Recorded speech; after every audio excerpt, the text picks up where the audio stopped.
व्यक्तिले गर्ने कुरा होइन, त्यो संस्थाले गर्ने कुरा हो, विधिले गर्ने कुरा हो, पद्धतिले गर्ने कुरा हो।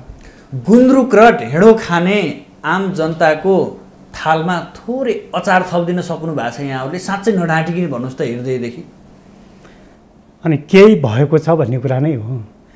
जनताको चेतनामाथि उठेको छ, जागरणमाथि उठेको छ र गर्नुपर्छ भन्ने खालको त्यो सूचना प्रविधिलाई तपाईँहरूले जबरजस्त बन्दुक बोकाएका नागरिकहरू कहाँ छन् आज? ख्याल गर्नु भएको छ? तिनीहरूको अवस्था कस्तो छ? तिनीहरू पनि चाहिँ ठाउँमा आउँदैछन्, हाम्रै उसमा छन्। त्यसैले तिनले पनि चाहिँ के भनेका छन्, यो पार्टीको चिन्ता गरेका छन्। तिनले भने जस्तो सुन्नुहुन्छ, यहाँहरूले रोदन सुन्नुहुन्छ होइन, केही त्यस्तो खालको चाहिँ जिल्ला चापला हुनुभयो। तपाईँहरूका हेटौडा महाधिवेशनमा गयौँ, नेपालमा राजनीतिदेखि लिएर मुख्य सहरमा तपाईँहरूका घर बने, तपाईँहरूका आसेपासेहरू बने, जनता बने। त्योभन्दा अझ अरूले कति बनाएका थिए होला। त्योभन्दा अगाडि चाहिँ शासन सत्तामा बसिरहनेहरूले कति बनाएका थिए। तपाईँहरू त सर्वहारा पार्टी, त्यसैले चाहिँ के हो त, सर्वहाराको पार्टी भनेर आफूलाई छाती फुलाउन पछाडि नपर्ने त्यो कुरा चाहिँ हामीले चाहिँ अब करेक्सन गर्ने ठाउँतिर चाहिँ गएका छौँ भन्ने कुरा त गऱ्यौँ त। के अरे अब पुग्यो होला नि सम्पत्ति एकचोटि चाहिँ त्यसरी कमाएर पुग्दैन नि। सामना गर्नका निम्ति पनि सुध्रिनुपर्छ। अध्यक्षले मात्रै आत्मसमीक्षा गर्ने कि यहाँहरूले पनि गर्ने हो? आजको 100 प्रश्न भनेको यही हो कि अध्यक्षले आफ्नो शल्यक्रिया गरेर मात्रै पुग्दैन, हामीले पनि तत्त ठाउँमा त्यो खालको शल्यक्रिया आफ्नो जिम्मेवारी अनुरूप शिरदेखि पाउसम्म चाहिँ कस्तो छ प्रचण्ड भन्ने कुरा त आज चाहिँ आम जनताले बुझ्ने गरी शल्यक्रिया गर्नुभयो नि। त्यही कुरा आज हामीले चाहिँ उहाँको साथमा गर्न सक्यौँ भने होस्टेमा हैसियत हुन्छ र समाजवादको यात्रामा पुग्नका निम्ति हाम्रो गर्विलो एउटा खालको चाहिँ यात्रा बन्दछ, सुखद यात्रा बन्दछ र अप्ठ्यारो चिज पनि सजिलोमा बदलिन्छ। माओवादी मात्रै होइन, यो व्यवस्था बचाउनु छ, यो गणतन्त्र बचाउनु छ, संविधान सभाबाट बनेको संविधान बचाउनु छ, सङ्घीयता बचाउनु छ र चाहिँ अब राज्यको सबै तहमा समानुपातिक समावेशी प्रतिनिधित्वको व्यवस्था बचाउनु छ। त्यसैले माओवादी बच्ने भने त्यो बच्ने भने हो। तर विशुद्ध माओवादीतिर बचाउको कुरा मात्रै गर्नु भने अन्याय औला उठ्न थाले, यही व्यवस्थामाथि नै प्रश्न उठ्न थालिसकेका छन्। यो त यहाँहरूले स्वीकार्नुहुन्छ नि।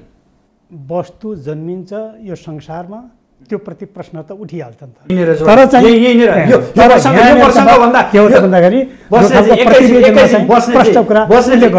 यो प्रसङ्ग जोड्छु, यहीँनिर तपाईँले राजनेता बन्नुभयो।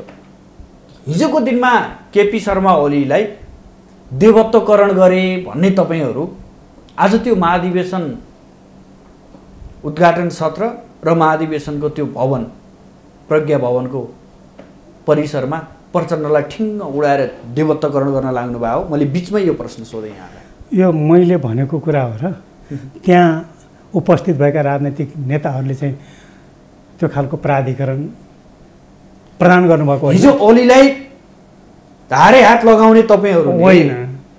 आज हामीले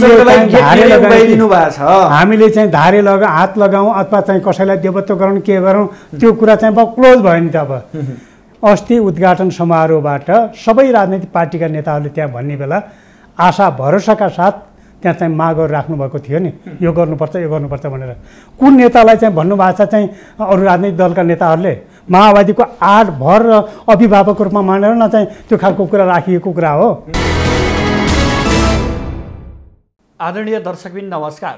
आजको सन्दर्भ कार्यक्रममा यहाँहरूलाई हार्दिक स्वागत छ। म सुदर्शन आचार्य। दर्शकबिन आजको सन्दर्भमा आज हामी नेकपा माओवादी केन्द्रको 8औं राष्ट्रिय महाधिवेशन र यसको समीक्षा गर्नेछौँ। शान्ति प्रक्रियाको करिबन 15 वर्ष पुरा भएको समय अवधिमा करिबन 11 वर्ष सत्तामा कतै न कतै जोडिएर भूमिका खेलेको माओवादी केन्द्रले यो अवधिमा साँच्चै आफूले ल्याएको नीति, आफ्नो कार्यदिशा तय गर्न सक्यो त? आम प्रश्न छ। यता महाधिवेशन चलिरहेको छ। अध्यक्ष पुष्पकमल दाहाल प्रचण्डको राजनीतिक प्रतिवेदनमाथि समूहगत रूपमा छलफल भइरहेको छ। खास प्रतिवेदनमा के छ र समूहगत छलफल भइसकेपछि अबका अगाडिका प्रक्रियाहरू कसरी अगाडि बढ्छन्? अन्तत्वगत माओवादीको अबको कार्यदिशा कस्तो बन्छ? आज हामी मूलतः यिनै विषयमा केन्द्रित रहेर बहस गर्नेछौँ। यसका लागि आज हामीले स्टुडियोमा निम्ताएका छौँ नेकपा माओवादी केन्द्रका नेता टेकबहादुर बस्नेत। आउनुहोस् आजका अतिथिलाई स्वागत गरौँ। स्वागत छ यहाँलाई माउन्टेन टेलिभिजनमा। धन्यवाद छ। राष्ट्रिय सम्मेलन भनिदिनु भयो, महाधिवेशन गरिदिनु भयो, किन यस्तो गरे तपाईँहरूले? आजको जल्दो बल्दो प्रश्न उठाउनु भयो। माओवादी यस्तै जातको प्राणी हो। एउटा काम गर्छ एउटा भन्छ हो, त्यसो कुरा होइन। कुरा के हो त भन्दाखेरि हामी सबैतिर चाहिँ निहालेर अगाडि बढ्ने जातका प्राणी हौँ भन्न खोजेको कुरा हो। त्यो कुरा भनेको के हो त भन्दाखेरि कुनै पनि राजनैतिक पार्टीले पार्टी सदस्यता नवीकरण तलदेखि माथिसम्मका सबै सङ्गठनका प्रक्रियाहरू अधिवेशन सम्मेलन गरेर चाहिँ पुरा गर्छ भने त्यो अधिवेशनको प्रक्रियामा जान्छ। त्यसैले हामीले बिचमा सामान्य अलिकति यो कुरा अलिकति मनोगतै मान्न सकिन्छ कि अब अलिकति महाधिवेशनको सम्म पुग्छै पुग्दैन भन्ने कुरामा त आकलन गर्न नसकेको कुरामा केही अलिकति पछि फर्किन सकिएला। तर पनि कुरा कस्तो हो त भन्दाखेरि हामीले राष्ट्रिय सम्मेलन भन्दै राष्ट्रिय महाधिवेशनको तयारी हुन पुगेछ। त्यसो भएपछि हामी चाहिँ राष्ट्रिय सम्मेलनमा सीमित हुनुपर्ने कारण किन? हामी आफैले आफैलाई प्रश्न सोध्यौँ र हामीले आफैलाई सोधेको प्रश्नको उत्तर पायौँ। हामी कुनै पनि कारणले राष्ट्रिय सम्मेलनमा सीमित रहनुपर्ने कारण छैन। किनकि तल्लो तहका अधिवेशन सबै सम्पन्न गर्दै आएका छौँ, प्रक्रियागत रूपमा आएका छौँ। एक नम्बर कुरा। दुई नम्बर कुरा, हामीले बनाएको संविधानको सबै कुरा पनि हेऱ्यौँ र निर्वाचन आयोगलाई पनि सोध्यौँ। सबै सोधिसकेपछि तपाईँहरू त चाहिँ महाधिवेशनको प्रक्रिया पुरा गरिसक्नुभयो, सम्मेलनमा सीमित रहनुपर्ने आवश्यकता भएन भन्ने कुरा आयो। त्यसपछि तेस्रो कुरा के हो त भन्दाखेरि सम्मेलन भनेको महाधिवेशनभन्दा तल्लो एउटा कार्यक्रम हो। तर त्यो सम्मेलनले चाहिँ गरेका निर्णयहरू महाधिवेशनमा अनुमोदन गराउनुपर्छ भने त्यो प्रक्रिया बिचमा किन बाँकी राख्ने? त्यहाँदेखि एकैचोटि चाहिँ महाधिवेशनले निर्णय गर्ने ठाउँसम्म प्रक्रियागत सम्पूर्ण चाहिँ कार्यक्रमहरू पुरा गरेको छ भनेदेखि हामी चाहिँ सम्मेलनबाट महाधिवेशनमै जानुपर्छ भनेर हामीले एकाएक त्यो सम्मेलनलाई महाधिवेशनमा रूपान्तरण गर्नुभयो। यद्यपि तपाईँहरूका कार्यकर्ताहरूको चित्त दुखाइ भनेको राष्ट्रिय महाधिवेशनमा सहभागी हुन पाए हुन्थ्यो, खुल्ला रूपमा महाधिवेशन गरेको भए हुन्थ्यो। गाडी चढेर काठमाडौँ पुगिसकेपछि मात्रै महाधिवेशन बनियो। त्यो बन्द कोठाभित्र महाधिवेशनको उद्घाटन सत्र सम्पन्न गरियो। चिन्ता त्यहाँनिर छ। कसैले चाहिँ खुला चौरमा चाहिँ 10,000 50,000 मान्छे जम्मा गरेर महाधिवेशन गरून्, वा माओवादीले एउटा बन्द कोठाभित्र करिब चाहिँ 1700-1800 प्रतिनिधिहरूको बिचमा चाहिँ अधिवेशन उद्घाटन समारोह गरोस्। आखिर त्यसको चाहिँ नाप्ने के हो? मात्राले हो कि गुणले हो? हामीले के ठान्दछौँ भन्दाखेरि अरू सबैका महाधिवेशनहरूलाई यो महाधिवेशनले लगभग उछिनेको छ भन्ने लागेको छ। यसको सबै वैचारिक, राजनैतिक र नेतृत्व केन्द्रीकरणको हिसाबले सायद यहाँले चाहिँ देख्नुभयो होला, सबै राजनीतिक पार्टीका सङ्ख्यात्मक हिसाबले सकिएन। सबै राजनीतिक पार्टीका दलहरूले अब आफूलाई नढाँटिकन यो महाधिवेशनको उद्घाटन समारोहको महत्त्वपूर्ण पक्ष भनेको आफूलाई नढाँटिकन के भन्न सक्नुभयो त भन्दाखेरि आजको आन्दोलनका, नेपालको राजनीतिक आन्दोलनका उपलब्धिहरूको श्रेय प्रचण्डलाई जान्छ। प्रचण्ड हो भन्न सक्नुभयो नि। यो वा त्यो रूपमा, खुला वा प्रत्यक्ष वा अप्रत्यक्ष रूपमा, यो हिसाबले चाहिँ के हो त भन्दाखेरि यो महाधिवेशन धेरै एउटा खुला उद्घाटन समारोहभन्दा कम्ती र चान्चुने होइन भन्ने मलाई लागेको छ। कि शक्ति प्रदर्शन गर्न सकिन्न अब अन्य कङ्ग्रेस एमालेसँग प्रतिस्पर्धा गर्न जनसागर उतार्न नसकिएला, त्यो हुँदाखेरि अन्तिममा गएर महाधिवेशन भनिदिउँ भनेर यहीको सोचाइ बुझाइ र चेतनाबाट र यहाँले भनेको कुरा त्यस्तो हुन जाला, तर चाहिँ अरूले जस्तो गर्छन् त्यस्तै गर्नुपर्छ भन्ने हुँदैन। अरू घोडा चढ्छन्, हामी मुरा चढ्ने। तर कार्यकर्ताको मनोभावनामा त ठेस लगाउने काम गर्नुभएको छ। घोडा त घोडै चढ्नु पर्यो। उहाँहरूको महाधिवेशनमा उपस्थित हुने आकाङ्क्षा त यहाँहरूले पुरा हुन दिनु भएको छैन नि। घोडा त घोडै चढ्नु पर्यो नि।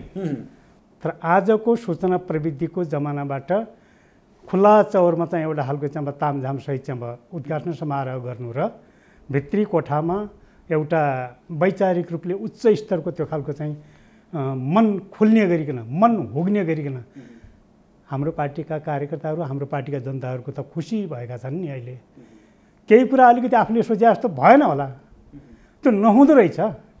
त्यो प्रचण्डले सोचे जस्तो यो देशमा क्रान्ति भएन नि,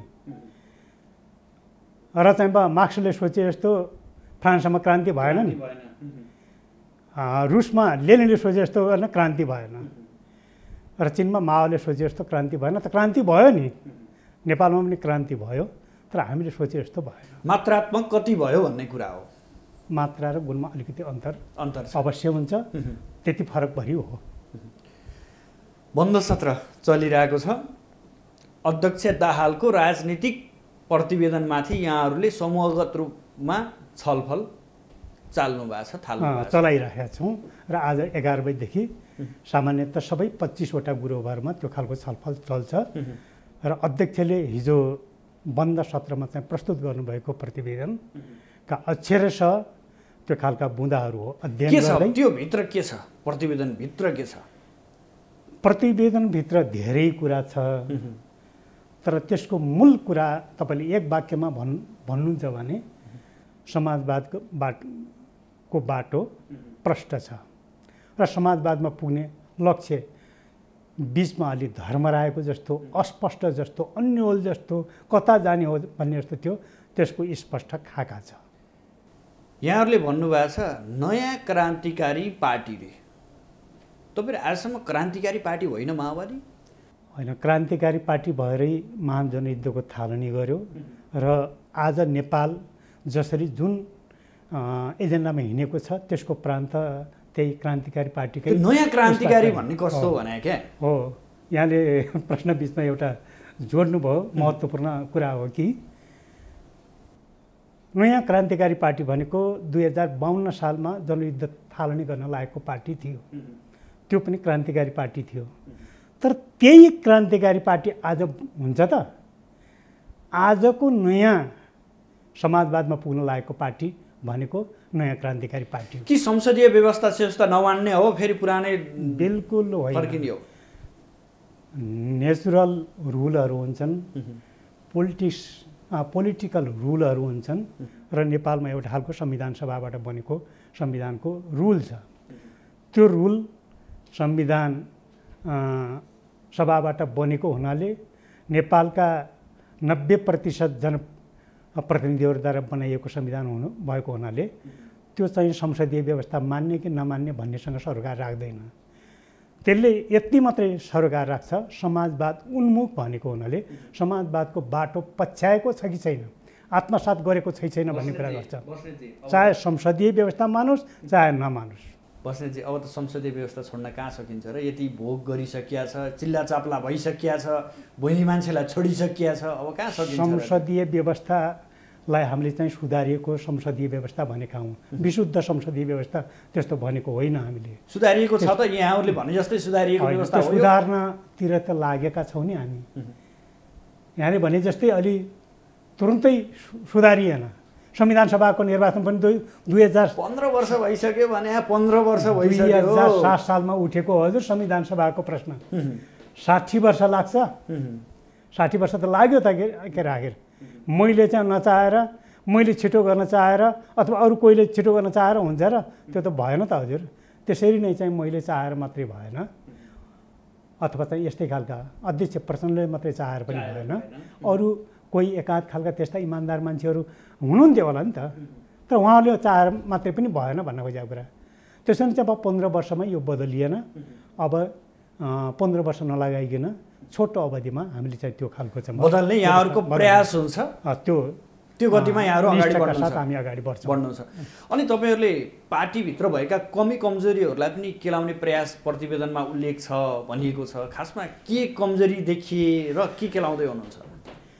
नेपालको राजनैतिक इतिहासमा हेर्नुभयो भने राजनैतिक नेताहरू चाहिँ यस्तो नेता चाहिँ बिरलै पाउनुहुन्छ जसले आफूले आफूलाई नढाँटिकन आफ्नै टाउकोमाथि आगो सल्काउन सक्ने, आफैमाथि कठोर हुन सक्ने, आफैमाथि निर्मम हुन सक्ने। नेपालको राजनीतिक इतिहासमा एउटा उदाएको इच्छा शक्ति भनेको त्यति धेरै गुणगान पनि नगाउनुहोस् न भने अधिकांश सहयात्री साथीहरूले छोडेर तपाईँ हेर्नुभयो भने यो प्रतिवेदन कति हेर्नु भएको छ। प्रतिवेदनमा यति गहिरो खालको चाहिँ अब आत्मसमीक्षा गरिएको छ, यति गहिरो खालको चाहिँ अब शल्यक्रिया आफैलाई चिरफार गर्ने कोसिस गर्नुभएको छ। त्यहाँ पुग्नुभयो भने तपाईँ दङ पर्नुहुन्छ, जिल खानुहुन्छ। कहाँनिर चिप्लिया रहेछ 62-63 पछि? उहाँले अरू धेरै कुरा गर्नुभएको छ। एउटा कुरामा के कुरा गर्नुभएको छ त भन्दाखेरि शान्ति प्रक्रियामा आउने तर विद्रोहको कुरा पनि गर्ने, साथसाथै अलि डबल स्ट्यान्डर्डको कुरा गर्नु। यसले चाहिँ कार्यकर्तामा आम जनतामा दुविधा उत्पन्न गर्यो। यो कुरा कमजोरी हो भन्ने, यो जस्तो कठोर आत्मसमीक्षा के हुन सक्छ? यो जस्तो निर्मम आत्मसमीक्षा के हुन सक्छ? दुईटा ढुङ्गामा हो खुट्टा राखेपछि त्यसका पछाडि चाहिँ केही कारणहरू थिए, तर त्यो कारण बियरमा पन्छेन पाउँदिन। मैले त्यसको श्रेय लिनुपर्छ, मैले त्यो कमजोरी स्वीकार गर्नुपर्छ भनेर त्यति कठोर भएको चाहिँ नेता कस्तो कहाँ पाउनुहुन्छ? अरू राजनीतिक पार्टीका नेताहरू पाउनुहुन्छ कतै? पाइँदैन। यो कुरा आज मात्रै गर्नुभएको होइन। अध्यक्ष प्रचण्डले जनयुद्धका दौडानमा धेरै प्रतिवेदन हेर्नुभयो भने उहाँका आत्मसमीक्षित खालका चाहिँ आफूलाई केन्द्रबिन्दु बनाएर अलिकति कठोर त्यो खालको निर्ममता आफैमाथि हमला गर्नुभएको छ। जति बेला हामी चाहिँ आत्मसमीक्षित हुन्थ्यौँ, आफूमाथि हमला गर्थ्यौँ, आफैमाथि क्रान्ति गर्थ्यौँ, त्यति बेला चाहिँ हामीले जितेका हुन्थ्यौँ। जति बेला त्यो कुरामा अलिक फितलोपना हुन्थ्यो त्यसपछि हामीले हारेका हुन्थ्यौँ युद्धका मोर्चाहरू। त्यसको प्रमाण हो यो हिजो प्रस्तुत प्रतिवेदन। त्यसैले यो प्रतिवेदन जनयुद्ध थालनी गर्न जति कठिन थियो, भित्रै पनि बाहिर मात्रै होइन कठिन थियो, अहिलेको समाजवादी यात्रा र त्यो खालको स्पष्ट खाका कोर्ने पनि त्यत्तिकै कठिन छ। त्यत्तिकै निर्ममतापूर्वक त्यहाँ आफू पोखिनु भएको छ अध्यक्ष कमरेड प्रचण्ड। यो मानेमा चाहिँ गुणगान होइन, यो सत्य हो, यो यथार्थ हो। यो अध्यक्ष कमरेड प्रचण्डको चाहिँ आजको मार्क्सवाद लागू गर्ने मार्क्सवादी नेता भनेको चाहिँ उहाँ हो भनेर मैले उहाँको चाहिँ त्यो खालको विशेषताको चर्चा गरेको कुरा मात्रै हो मैले। अर्को यो प्रचण्ड पथको कुरा पनि त्यहाँ उल्लेख गरिएको छ अरे, त्यसलाई कसरी व्याख्या गरिएको छ? त्यसको दोस्रो कुरा हो। हामीले 2057 साल के अरे माघ 26देखि फागुन 1 गतेसम्म भारतको पन्जाब स्थित बठिन्डा भन्ने ठाउँमा राष्ट्रिय सम्मेलन गऱ्यौँ। त्यो राष्ट्रिय सम्मेलनमा प्रस्तुत प्रतिवेदन पनि त्यत्तिकै एउटा खालको स्तर पकडेको छ। र त्यही सम्मेलनमा हामीले चाहिँ के गर्यौँ त भन्दाखेरि प्रचण्ड पद संश्लेषण गऱ्यौँ। प्रचण्ड पद संश्लेषण गर्नेमा त्यति बेला के भन्नुभएको छैन त भन्दाखेरि उहाँले यहाँसम्म नेपाललाई ल्याइपुर्याउने, यो पार्टीलाई यहाँसम्म ल्याइपुर्याउने मेरो मात्रै योगदान होइन, यसमा शहीदको रगत बगेको छ, घाइते अपाङ्गहरूको त्यो लगानी भएको छ, नेपाली जनताको पसिना बगेको छ र यो सबै कार्यकर्ताहरूको नेताहरूको चाहिँ समुच्च रूप हो भन्नुभएको छ। र त्यो संश्लेषण त्यसरी गरेर हामीले चाहिँ संस्थागत रूपमा हामीले बाहिर लग्यौँ र त्यसले राष्ट्रिय अन्तर्राष्ट्रिय रूपमा एउटा खालको चाहिँ नयाँ अन्तर्विरोधहरू सृष्टि गर्यो र त्यसले चाहिँ राष्ट्रिय राजनीतिमा एउटा खालको ठुलो एउटा खालको चाहिँ अब हलचल पैदा गरिदियो। विभिन्न जाति समुदायमा माओवादीप्रतिको आकर्षण एकदम एकाएक चाहिँ बढाइदियो। त्यस्तो विचारलाई, त्यस्तो प्रचण्ड पथलाई एकाएक यहाँ कुनै चाहिँ पार्टीको चाहिँ कुनै कमिटीमा छलफल नगराइकन हामी पनि पार्टी केन्द्रीय समितिका सदस्य थियौँ, छलफल नगराइकन हामीलाई कुसमुस लागिरहन्थ्यो नि, किन गरेको होला, किन मेटेको होला। तर त्यस्तो गरिकन चाहिँ अब एकाएक जुन ढङ्गले चाहिँ पोस्टपोन गर्ने काम गरियो त्यो गलत थियो। यद्यपि त्यो आवश्यक अहिले थिएन होला, थिएन भने मैले ठाने सबैले त्यो कुरा चाहिँ पचाइहाल्ने स्थिति हुन्न थियो। त्यो स्तरमा आएको विचारलाई मैले यसरी चाहिँ जुन ढङ्गले पोस्टपोन गरेँ यो गलत थियो। अब तर यही स्तरले चाहिँ यो प्रचण्ड पद अब हुनुपर्छ भनेर चाहिँ त्यही प्रचण्ड पदकै रूपमा चाहिँ त्यो विचार बिउतिँदैन। अब त्योभन्दा अलि अगाडि बढ्न सक्छ, त्यो छलफल हुनसक्छ, बहस हुनसक्छ। त्यसैले चाहिँ हामीले त्यो प्रचण्ड पद त्यति बेला चाहिँ पोस्टपोन गर्नु बिना कुनै कारण चाहिँ अलि चाहिँ गलत भयो। तर अहिले पनि चाहिँ त्यही बिउताइ राख्नुपर्छ र त्यही स्तरमा हामीले सोच्नुपर्छ भन्ने कुरा पनि प्रचण्ड पथलाई विलिन गर्नु गल्ती थियो। अब कुनै प्रक्रिया नअपनाइकन अब त्यही प्रचण्ड पथै हुनुपर्छ भन्ने छैन। यसलाई कुनै एबिसी नाम दिएर अगाडि अपडेट गर्नुपर्छ। विचारमा अपडेट गर्नुपर्छ। विचारमा विकास भएको छ, विचारमा भएको विकासलाई यो ढङ्गले चाहिँ संस्थागत फेरि छलफल बहस गर्न सकिन्छ भन्ने कुरा भएको छ। अर्को कुरा त्यो सहपाठी साथीहरूको छिन्न भिन्नतालाई लिएर के उल्लेख छ राजनीतिक प्रतिवेदनमा? केही कुराहरू अब यस्तै यही विचारको जो खालको पोस्टपोन बिना प्रक्रिया चाहिँ बाहिर लैजानु पनि बाहिर जाने साथीहरू जस्तो कमरेड किरण, कमरेड चाहिँ के अरे विप्लव लगायत बाबुराम भट्टराईमा पनि केही लागेको थियो होला नि त। तर नि बिना कारणै त्यसरी चाहिँ एउटा संश्लेषित विचारलाई चाहिँ पोस्टपोन गर्ने लगायत अरू कुराहरू पनि उहाँहरूको बारेमा केही छ आफू खुसी छ केही गरियो कि भनेर चाहिँ अलिकति बाहिर जाने काम भयो। तर चाहिँ त्यो प्रतिवेदनमा केही सङ्केत गरिएको छ। त्यसैले केही कमी कमजोरी भयो होला नि, कमजोरीको कारण उहाँहरू जानुभयो भन्ने कुरा उल्लेख छ त्यसमा। केही कमी कमजोरी चाहिँ युवा रूपमा चाहिँ स्वीकारिएको छ। त्यसो भएको कारण के हो त भन्दाखेरि अहिले चाहिँ आत्मसमीक्षा गरिएको कुरा त अस्तिको त्यो उद्घाटन समारोहमा सिपी गजुरेल आएर त भन्नुभयो नि, आफ्ना शर्तहरू पनि राख्नुभयो पुरानो खालको। त्यो प्रसङ्गमा म जान्छु एकैछिनपछि। अनि शान्ति प्रक्रियापछि त्यो शान्ति प्रक्रिया गर्नु गलत रहेछ र शान्ति प्रक्रियापछि हामीले लिएको बाटो गलत रहेछ भन्ने कुराहरू त्यहाँ समीक्षा गरिएको छ। शान्ति प्रक्रिया गर्नु गल्ती थियो भन्ने कुरा समीक्षा गरिएको, त्यहाँ चाहिँ अब कमजोरी स्वीकार गरिएको छैन, त्यो सही नै थियो। तर अलिकति केही छलफल गर्ने कुरा, केही प्रक्रिया अलिकति लैजाने कुराहरूमा कमी कमजोरी भएको अवश्य हो।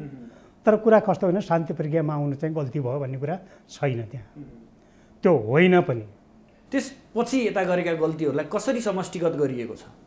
नै मैले एउटा भने कि अब शान्ति प्रक्रियामा आइसकेपछि जो खालको डबल स्ट्यान्डर्डको कुरा, प्रचण्ड पथलाई पोस्टपोन गर्ने कुरा, शान्ति प्रक्रिया चाहिँ जो खालको चाहिँ अब सेना समायोजन गर्ने कुरा लगायत यिनी सबै कुरा, संविधान सभाबाट संविधान बनाउने कुराहरूमा पनि केही जो खालको, तर कुरा यसो हुँदैन कि चाहिँ प्रचण्डले त्यति बेला कमी कमजोरी गरेर सबै कुरा त्यहाँ त्यति बेला भइहाल्थ्यो भन्ने निष्कर्षमा भरि पुग्नु हुँदैन। केही कमी कमजोरी अवश्य भएका छन्, तर प्रचण्डले त्यति बेला त्यो निर्णय नलिएको भए तर नेपाल यहाँसम्म आइपुग्ने गरी थिएन। पार्टीभित्र विचार पनि केही समस्याहरू पनि थिए। सत्ता नेतृत्वमा हुँदा गरेका गल्ती कमजोरीहरूलाई उल्लेख गरिएको छ या छैन? नै, केही कमी कमजोरीहरू उल्लेख गरिएको छ, तर तिनी नै सबै थोक होइनन्। तर तिनी नै चाहिँ त्यो प्रक्रियामा लागेको भए स्थिति के पनि हुन्थ्यो त नेपाल यहाँसम्म आइपुग्दैन थियो पनि। पार्टीभित्र पनि जब्बर घटनाक्रमहरूलाई बुझ्नेमा चाहिँ केही समस्याहरू जब्बर थिए, तर त्यो कुरा चाहिँ जब्बर थिए भन्दैमा चाहिँ म पन्छिन हुँदैन भन्ने खालको, पन्छिन पाइँदैन भन्ने कुरामा आफूप्रतिको निर्ममता छ। तर सबै राजनीतिक जो खालको चाहिँ प्रक्रियाहरू शान्ति प्रक्रियामा अपनाइयो त्यो गलतै थिए भन्ने कुराभरि छैन। उसो भए यो राजनीतिक प्रतिवेदनमा अधिकांश कुराहरू अध्यक्ष दाहालले आत्मसमीक्षा गरेका कुराहरू उल्लेख छन्, त्यसपछि अब पार्टीको रणनीतिका कुराहरू उल्लेख छन्। उसो भए एकदम बिल्कुल त्यसैले चाहिँ अब आफ्नो कमी कमजोरीप्रति जुन खालको कठोरता देखाइसकेपछि पार्टीका आम कार्यकर्ताहरूमा नयाँ विश्वासको जागरण पैदा भएको छ, नयाँ रक्त सञ्चार भएको छ। त्यसो भएको हुनाले चाहिँ अब समाजवादको स्पष्ट खाका हुनु, त्यो खाका पनि कहाँबाट आइपुग्यो त भन्दाखेरि आफूप्रतिको कठोर निर्ममताका कारणबाट पैदा भएको छ। मैले हिजो भने नि, हिजो पनि युद्ध मोर्चामा जाने बेला जति बेला हामी चाहिँ अब आफूप्रति चाहिँ अब कठोर समीक्षा गर्छौँ, आत्मसमीक्षित हुन्छौँ, त्यहाँ जितेका छौँ। जहाँ जहाँ अलिकति फितलोपना भएको छ त्यहाँ हारेका छौँ। तपाईँले यो भन्दै गर्दा के भनिदिए भने बाहिर के कुराहरू आयो भने पार्टी कमजोर छ, अब पनि यो किसिमको रुन्चे बलि नबोलिदिने हो भने आगामी निर्वाचनदेखि लिएर अबको सङ्गठनमा माओवादी केन्द्रमा कोही पनि बस्नेवाला छैन, जसकारण जस्तो सुकै हटगण्डा अपनाउन पनि प्रचण्ड तयार भयो भनेर विश्लेषण गरिदिए बाहिर। त्यस्तो प्राणी, त्यस्तो नेता कहाँ पाउनुहुन्छ त? आफ्ना कमी कमजोरी छैनन् भन्ने कुराकानी चाहिँ अब छैनन् भन्ने नेतालाई नेता मान्न सकिन्छ र? त्यसैले चाहिँ अब अगाडि बढ्नका लागि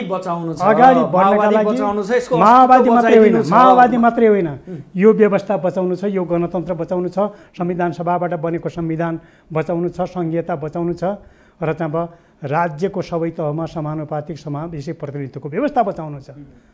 त्यसैले माओवादी बच्ने भने त्यो बच्ने भने हो। त्यहाँदेखि विशुद्ध माओवादीतिर बचाउको कुरा मात्रै अन्याय उठ्न थाले, यही व्यवस्थामाथि नै प्रश्न उठ्न थालिसकेका छन्। यो त यहाँहरूले स्वीकार्नुहुन्छ नि। वस्तु जन्मिन्छ यो संसारमा, त्यो प्रति प्रश्न त उठिहाल्छ नि त। त्यो त माओवादी हो अझ, प्रचण्ड हो अझ, र प्रचण्डले जन्माएका अथवा यो माओवादीले जन्माएका एजेन्डाहरू हुन् त। ती एजेन्डाहरूप्रति चाहिँ प्रश्न नजन्मिने भन्ने छ। तर यो सबै अस्थिर राजनीतिको खेलाडी प्रचण्ड भनिदिन्छन् फेरि। होइन, अस्थिर होइन, यो डाइनामिक नेतृत्वको विशेषता हो। चिजलाई गतिमा बुझ्ने नेता आवश्यक कि हामीलाई चाहिँ चिजलाई स्थिरतामा बुझ्ने नेता आवश्यक? त्यसैले चिजलाई गतिमा बुझ्ने नेता आवश्यक छ आजको जमानामा। अझ सूचना प्रविधि र विज्ञानमा भएको जो खालको विकास छ नि, यो कुराको माग, यसको पूर्ति अध्यक्ष प्रचण्डबाट मात्रै सम्भव छ। त्यसैले यो के अरे अस्थिरता होइन कि यो एउटा खालको चाहिँ डाइनामिक नेतृत्वको सोच्ने तरिका हो। मैले यहाँलाई फेरि सोधेँ, शान्ति प्रक्रिया पछिको 15 वर्ष, करिबन 11 वर्ष सत्ताको स्वाद, उपलब्धि के? यहाँले भने जस्तो गरिकन सत्ताको स्वादको कुरा त गर्नुभयो। यो बिचमा विचारमा पनि धेरै ठुलो खालको चाहिँ अब उथल पुथल हेर विचार, राजनीतिक पार्टीहरूमा पनि त्यो खालको संस्कार यहाँले देख्नुभयो नि, बुझ्नुभयो नि। हामी हेटौडा महाधिवेशनमा गयौँ, तपाईँहरू चिल्ला चाप्ला हुनुभयो, तपाईँहरूका हेटौडा महाधिवेशनमा गयौँ, नेपालमा राजनीतिदेखि लिएर मुख्य सहरमा तपाईँहरूका घर बने, तपाईँहरूका आसेपासेहरू बने, जनता बने। त्योभन्दा अझ अरूले कति बनाएका थिए होला, त्योभन्दा अगाडि चाहिँ शासन सत्तामा बसिरहनेहरूले कति बनाएका थिए। तपाईँहरू त सर्वहारा पार्टी, त्यसैले चाहिँ के हो त, सर्वहाराको पार्टी भनेर आफूलाई छाती फुलाउन पछाडि नपर्ने त्यो कुरा चाहिँ हामीले चाहिँ अब करेक्सन गर्ने ठाउँतिर चाहिँ गएका छौँ भन्ने कुरा त गऱ्यौँ त। के अरे अब पुग्यो होला नि सम्पत्ति एकचोटि चाहिँ त्यसरी कमाएर पुग्दैन नि। के विश्वका चाहिँ ठुल्ठुला खालका चाहिँ संसार किन्न सक्ने मान्छेहरू त यो संसारमा चाहिँ 100 जना मान्छे छन्, यो विश्व किन्न सक्ने मान्छे तिनलाई पुग्या छ र? पुग्दैन। त्यसले हामीलाई बढीभन्दा बढी भोग चाहिँ त्यो धन सम्पत्ति, त्यो धन सम्पत्ति के गर्यो माओवादीले? 11 वर्षसम्म चाहिँ संविधान सभाबाट संविधान बनायो। त्यो सत्ताको 11 वर्ष तल चाहिँ सङ्घीय ढाँचामा लिइसकेपछि स्थानीय तहमा तल सरकारहरू बनेका छन्। त्यो अनुसारको चाहिँ अब एउटा खालको चाहिँ जनताले घर दैलोमा चाहिँ सिंहदरबार पुगेको अनुभूति गरेका छन्। तिनै जनप्रतिनिधिलाई तलब खुवाउन विदेशबाट ऋण ल्याउनु पर्ने अवस्था पनि त छ नि बस्नेतजी। हो, त्यही समाजवादमा पुगेको छैन, बाटो पहिल्याएको छैन। यो देशले पहिल्याउनका निम्ति त यो माओवादी चाहियो त नि। फेरि पहिल्याउनका निम्ति त्यहाँ चाहिँ के अरे चाहिँ एकाएक समाजवाद आइहाल्ने भन्ने कुरा त हुँदैन नि। त छनक त देखिनुपर्छ क्या भने छनकै देखिँदैन। छनकै त चाहिँ बिस्तारै चाहिँ यो 5 वर्षमा चाहिँ यो सडक सञ्जालमा, सञ्चारमा, विद्युतमा यति ठुलो विकास हुन्थ्यो त पुरानै व्यवस्था भइदिएको भए त्यो सम्भव थियो? त्यो सम्भव थिएन। त्यहाँदेखि यो व्यवस्थाले एमाले अध्यक्ष केपी शर्मा ओलीलाई जस दिन खोज्नु भयो यहाँले? होइन, उहाँले मात्रै गरेको होइन, यो व्यवस्था कसले ल्याएको हो, त्यसो भएको कारण के हो त भन्नुहुन्छ भने त्यो त चाहिँ सकियो नि त तिनी विषय त त्यो त सम्हाल्न सक्नु भएन। उहाँलाई अवसर दिएको कुरा हो, अवसर लिएर अवसरको सदुपयोग गर्न सक्नु भएन नि। के उहाँले गरेको भन्ने हो, त्यो त व्यवस्थाले गरेको कुरा हो, त्यो सिस्टमले गरेको कुरा हो। त्यसैले यो व्यवस्था ल्याइसकेपछि म प्रधानमन्त्री हौँ, अर्को कोही प्रधानमन्त्री होस्, केपी ओली प्रधानमन्त्री होस् अथवा अर्को कोही होस्, त्यो व्यक्तिले गर्ने कुरा होइन, त्यो संस्थाले गर्ने कुरा हो, विधिले गर्ने कुरा हो, पद्धतिले गर्ने कुरा हो। गुन्द्रुक र ढेँडो खाने आम जनताको थालमा थोरै अचार थपिदिन सक्नु भएको छ यहाँहरूले? साँच्चै नढाँटिकन भन्नुहोस् त हृदयदेखि। अनि केही भएको छ भन्ने कुरा नै हो। जनताको चेतनामाथि उठेको छ, जागरणमाथि उठेको छ र गर्नुपर्छ भन्ने खालको त्यो सूचना प्रविधिलाई तपाईँहरूले जबरजस्त बन्दुक बोकाएका नागरिकहरू कहाँ छन् आज? ख्याल गर्नु भएको छ? तिनीहरूको अवस्था कस्तो छ थाहा छ? तिनीहरू पनि चाहिँ ठाउँमा आउँदैछन्, हाम्रै उसमा छन्। त्यसैले तिनले पनि चाहिँ के भनेका छन्, यो पार्टीको चिन्ता गरेका छन्। तिनले भने जस्तै सुन्नुहुन्छ, यहाँहरूले रोदन सुन्नुहुन्छ? होइन, केही त्यस्तो खालको चाहिँ रुसमा चाहिँ क्रान्ति, यहाँ त पुरै क्रान्ति भएको होइन नि। रुसमा क्रान्ति भइसकेपछि पनि 10 वर्षसम्म त्यो खालको व्यवस्थापन गर्न नसकेको अवस्था थियो नि। चिनमा माओले पनि त्यो गर्न सक्नु भएको थिएन। हामीले त चाहिँ के हो त भन्दाखेरि सम्झौताको बाटोबाट यहाँसम्म आइपुगेका थियौँ, तर यो अवस्थामा सबै घाइते अपाङ्गहरूको, सबै शहीद परिवारको हामीले चाहिँ व्यवस्थापन गरिसक्ने कुरा थिएन। तर त्यही पनि चाहिँ हामीले गरेका छौँ। शहीद परिवारलाई चाहिँ अब सम्मान गर्ने कुरा, राहत दिलाउने कुरा, घाइते अपाङ्गलाई चाहिँ राहत दिलाउने कुरा, केही उपचारको प्रक्रियामा चाहिँ अगाडि बढाउने कुरा, त्यो त हुँदैछ त।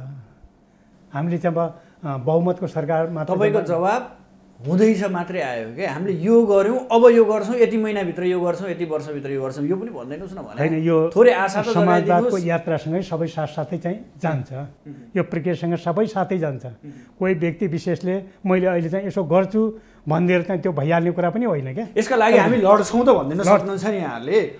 होइन, त्यसका लागि हामी चाहिँ अब पुरै प्रतिबद्ध छौँ, निष्ठाबद्ध छौँ र एकताबद्ध भएर अगाडि जाने गर्न चाहिँ अब सङ्कल्प र नयाँ खालको प्रतिबद्धता गरेर चाहिँ अब यो महाधिवेशनबाट जाने कुरा गरेका छौँ। कसरी हुन्छ र भने आफू कम्युनिस्ट बताउनुहुन्छ, हामी कम्युनिस्ट हौँ भन्नुहुन्छ, अन्य पार्टीसँग काँधमा काँध मिलाएर हिँडिरहनु भएको छ, कसरी कमाउन सकिन्छ, सत्तामा कसरी जान सकिन्छ भनेर तपाईँहरूले अब तपाईँले विचार उदाहरण दिनु न, कसले कहाँ के गरेको छ भन्ने कुरा उदाहरण दिनु न। र पहिले गरेका अरू मान्छेहरूको तुलनामा यो माओवादीले कति गरेको छ, यहाँ किन गरेको भनेर चाहिँ देखाउनुहोस्, म चाहिँ त्यसपछि त्यसको जवाब दिउँला। त्यसरी नत्र भने अलिकति सोलो डोलो एउटा प्रश्न आममा उठाइदिएर चाहिँ अब यसो चाहिँ सबैलाई तरङ्गित गर्ने काम मात्रै त नगरौँ न, प्रश्न पनि अलिकति चाहिँ एक ढङ्गले चाहिँ अब एउटा हिँड्नु भएको छैन भने यहाँहरू राप्रपा सरकारमा हुँदा पनि सरकारमा जाने बित्तिकै हामीले चाहिँ त्यो सत्ताको भोग गऱ्यौँ भन्ने कुरा पनि गरेर मात्रै काङ्ग्रेससँग पनि काँधमा काँध मिलाएकै हुनुहुन्छ। यो व्यवस्था बचाउनका निम्ति हामीले त्यो गर्नु आवश्यक छ, गर्नुपर्छ। अहिले त आवश्यक भयो, स्थानीय निर्वाचनमा तपाईँहरू त्यसरी मिलेर जानु आवश्यक थियो। त्यसो भए त्यही जति बेला जे आवश्यक पर्छ त्यति बेलाको त्यो विचार सिद्धान्त बिर्सेर गरिदिनु होइन, विचार सिद्धान्त बिर्सेर होइन नि। हामीले रगत पसिना बगाएर आर्जन गरेका उपलब्धिहरू भनेका अहिलेको गणतन्त्र हो, संविधान सभाबाट बनाएको संविधान हो, सङ्घीयता हो, धर्मनिरपेक्षता हो, राज्यका सबै तहमा समानुपातिक समाजिक प्रतिनिधिको व्यवस्था। यसलाई बताउनु पर्दै पर्दैन भने तर तपाईँहरूको यही ढुलमुले त्यो गतिका कारण मोहन बद्देले चटक्कै छोडेर जानु भएन भने क्या? होइन, त्यो कुरा केही कमी कमजोरी थियो र त समीक्षा गरियो, आवश्यक भयो यहाँ चाहिँ आत्मसमीक्षा गर्नुपर्ने र हामीले चाहिँ भोलि चाहिँ समीक्षा यो पनि गर्छौँ। 15 वर्ष लाग्यो यहाँहरूलाई त्यो कुरा आत्मसमीक्षा गर्नलाई? होइन, मैले यसको जवाब त दिइहालेँ नि। संविधान सभाबाट संविधान बनाउने भने कहिले हो? 2007 सालमा होइन? किन 60 वर्ष गुजार्नु पर्यो? राजनीतिमा परिवर्तन 5 वर्ष 10 वर्षमा चाहिँ यसो चाहिँ के अरे बटन दबाएकै भरमा हुने भइहाल्ने कुरा होइन। छु मन्तरवाला हुँदैन, केही समय लाग्छ। त्यसैले यो प्रक्रियामा हामी चाहिँ अगाडि बढेको हुनाले अब चाहिँ यो व्यवस्थाले आर्जन गरेका र हामीले चाहिँ रगत पसिना बगाएर चाहिँ आर्जन गरेका उपलब्धिहरू गुम्दैनन् भन्ने कुरामा ढुक्क हुनुभयो हुन्छ। अर्को कुरा, यो महाधिवेशनमा कतै न कतै 2-4 वटा कम्युनिस्ट समूहहरूलाई पार्टी एकताको प्रक्रियामा ल्याएर एक गराउँछन् कि भन्ने आशा थियो। कतै एउटा के समूहलाई तपाईँले गर्नुभयो पार्टीसँग मिलाउनु? केही साना समूहहरूसँग एकता भएको छ, त्यो स्पष्ट देख्न सकिन्छ देखिएको पनि छ। तर चाहिँ अब सबै यहाँले प्रश्न अलिकति गहिरो चाहिँ भित्र नढाँटिकन भन्नुपर्दाखेरि पूर्व माओवादीका जस्तो विप्लव समूहका मोहन वैद्य सहितको एकता हुन सक्थ्यो कि भन्ने त्यो गरिदिएको भए यो महाधिवेशन अझै कस्तो हुन्थ्यो भन्ने अपेक्षा थियो क्या भएको छ। छलफल र बहस चलिरहेको छ। सायद यो खालको चाहिँ प्रतिवेदन हेर्नुभयो भनेदेखि त्यो प्रक्रिया हिजो त्यति लामो लाग्छ भन्ने अपेक्षा गरिएको थियो, छोटिन सक्छ। 15 दिन लाग्ने ठाउँमा 10 दिनमा हुन सक्छ एकदम। त्यसो भएको के हो त भन्दाखेरि यसले आशा जगाएको छ। आशा पनि कसरी भन्नु र भने क्या उद्घाटन सत्रमा सिपी गजुरेलको त्यो 3टा बुँदा यसो सम्झिँदाखेरि न तपाईँहरू त्यहाँ फर्कन सक्नुहुन्छ, न उहाँहरू यो फड्को मारेर यहाँसम्म आउन सक्नुहुन्छ। एकदम उहाँले भनेका कुरा केही एकदम जिस्टमा भनौँ एमसिसीकै बारे त्यहाँ चाहिँ प्रष्ट रूपमा के कुरा उल्लेख गरिएको छ त भन्दाखेरि यसका लागि छलफल गर्ने, बहस गर्ने, सहमतिबाट चाहिँ अगाडि बढ्ने भन्ने कुरा गरेको त त्यो कुरा त चाहिँ उसको सिपीको चाहिँ भनाइ त्यही उद्घाटन समारोहमा व्यक्त भएको छ। त्यो माग सम्बोधन भयो भएन, यो महाधिवेशनमा बोलेको बोलेन, प्रचण्ड बोलेको छैन भन्ने थियो नि। प्रचण्ड नेपालको त्यो खालको चाहिँ एउटा राजनेता जसले चाहिँ अलिकति यता ढल्केर उता ढल्केर कुरा गरिदिइहाल्ने अब स्वतन्त्र हुनुहुन्न उहाँ। तर चाहिँ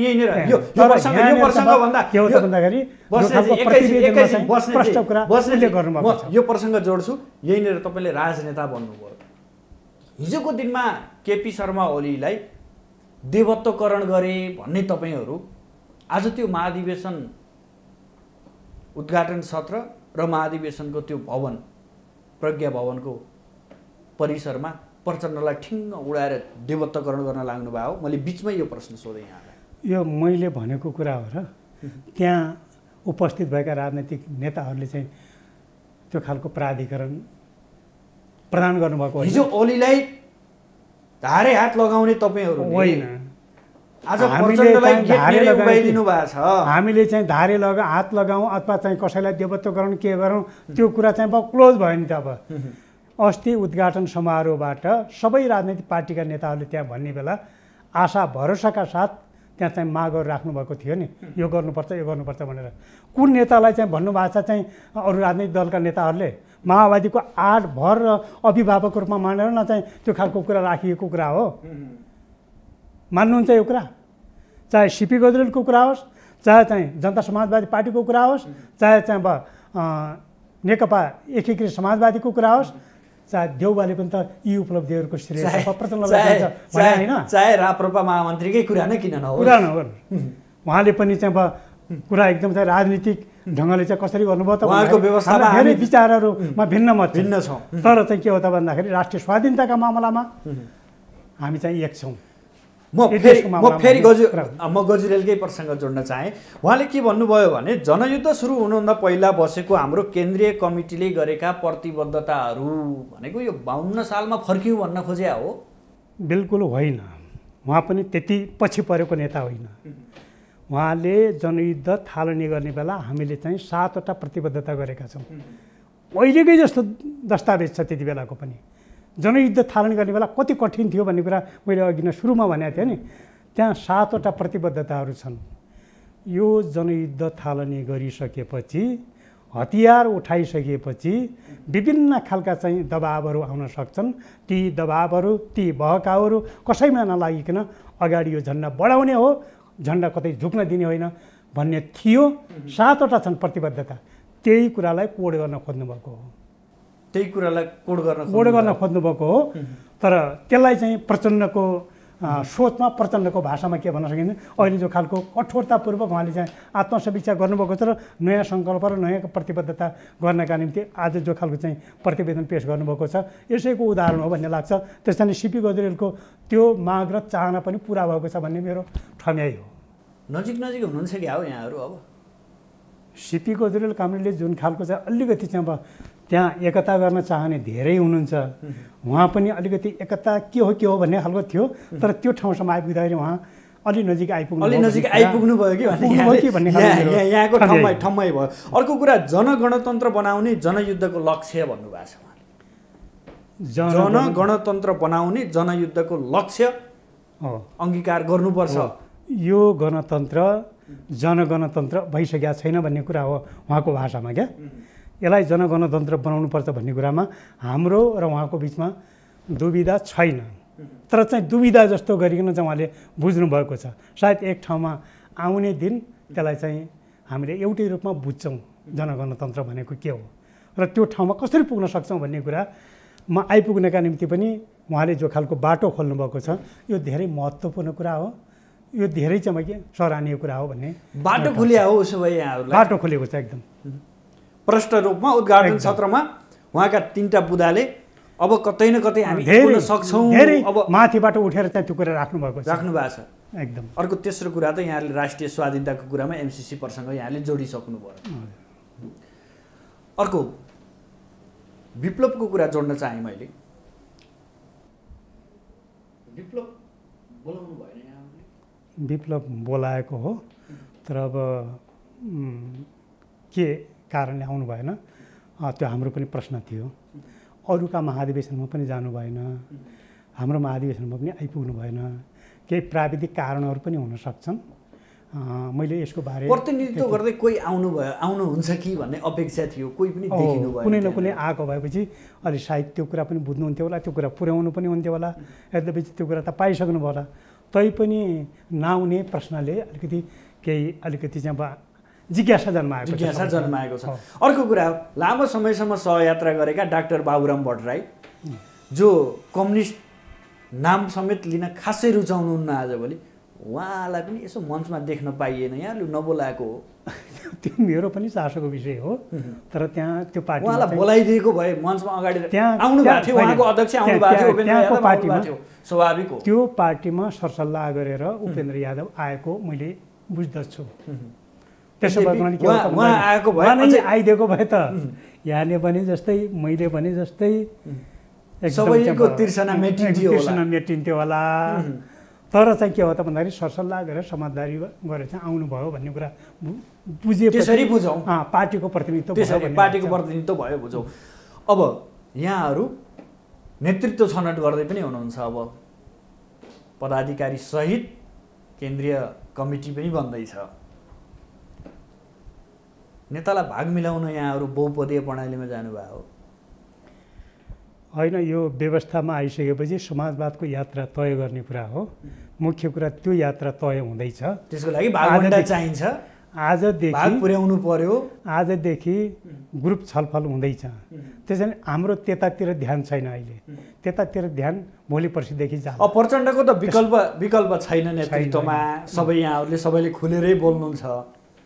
यद्यपि राम कार्कीले केही फरक मत राख्नु भएको छ, त्यहाँ त्यो आफ्नो पाटो होला, तर नेतृत्वको विषयमा कति बोल्नु भएको छ त्यो हामीले पनि अध्ययन गरिसकेको कुरा छैन, बाहिर आइसकेको कुरा पनि छैन। तैपनि प्रचण्डको विकल्पमा होइन, अरू विषय केही हो, अरू विषय होला नि, त्यो कुरा बाहिर आउला बिस्तारै।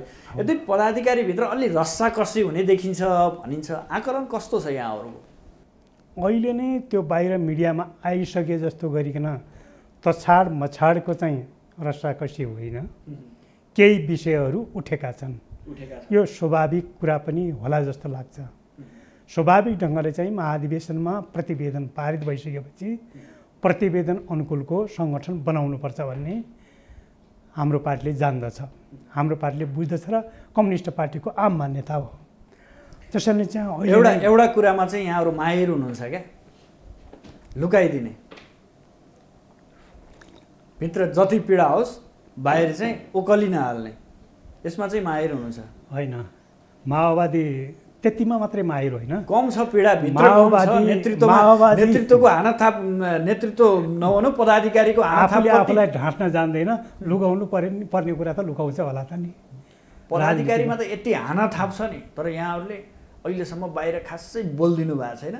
तर व्यक्तिगत नेताहरूलाई सोध्ने हो भने धेरै पीडा छ त्यहाँ। केही आकाङ्क्षा राख्नु त म चाहिँ यो समाजवादको यात्रा यसको नेतृत्व गर्न चाहन्छु भन्ने कुरा त अस्वाभाविक नहोला नि, मुट्ठी कसिसकेपछि नहोला नि।